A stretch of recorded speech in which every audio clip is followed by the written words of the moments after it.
Vítajte.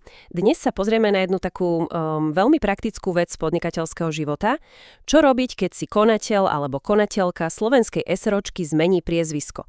Najčastejšie asi po svadbe, že? Máme k tomu konkrétnu otázku, aj odpoveď, ktorá popisuje tie potrebné kroky, takže cieľom je dať dokopy taký jasný prehľad. Kam to treba hlásiť, čo všetko k tomu pripraviť a ako je to povedzme s tými nákladmi. Poďme si to teda rozobrať. Presne tak, lebo táto zmena, hoci je osobná, má priamy dopad na oficiálne registry firmy.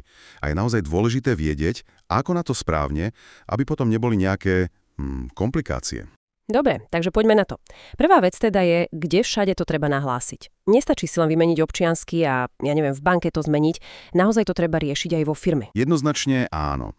Je to vlastne podobné ako s tým občianským. Konateľ je štatutár. Teda osoba, ktorá oficiálne koná za firmu. Preto jeho aktuálne údaje vrátane priezviska musia byť správne uvedené v obchodnom registri a potom samozrejme treba informovať aj daňový úrad. Je to dôležité pre právnu istotu. Rozumiem, áno, to dáva zmysel, aby partneri vedeli, kto vlastne za tú firmu koná. Dobre, tak začníme tým obchodným registrom. Počula som také reči, že treba prerábať celú zakladateľskú listinu. To znie dosť, odstrašujúco. Je to naozaj tak? Našťastie nie. Toto je taký častý mýtus. Vôbec netreba meniť celý ten pôvodný, často rozsiahlý dokument. Úplne stačí vypracovať relatívne jednoduchý dokument, volá sa to dodatok. Dodatok k zakladateľskej listine alebo k spoločenskej zmluve.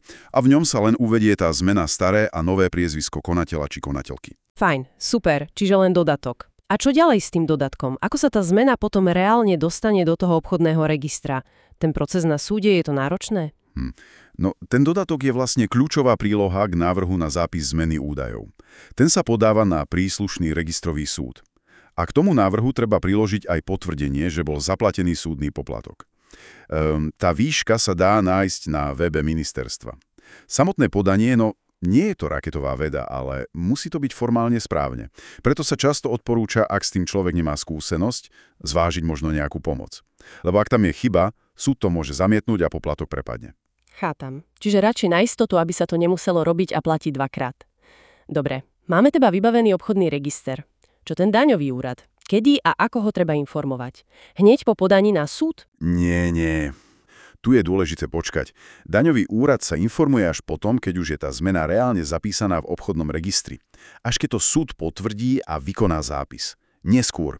A ten postup potom závisí od toho, ako firma s daňovým úradom komunikuje.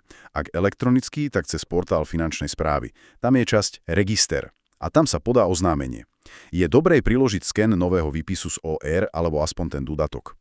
Ak papierovo, tak klasicky, na podateľňu príslušného daňového úradu. V 2 kópiách, jedna pre nich, jedna sa dá potvrdiť pre firmu. Prílohy tie isté. Aha, čiže kľúčové je počkať na zápis v registri, až potom daňový úrad. Jasné. A ešte k tým peniazom. Spomínali sme súdny poplatok. Môže si ho firma dať do nákladov? Zníži jej to nejako dane?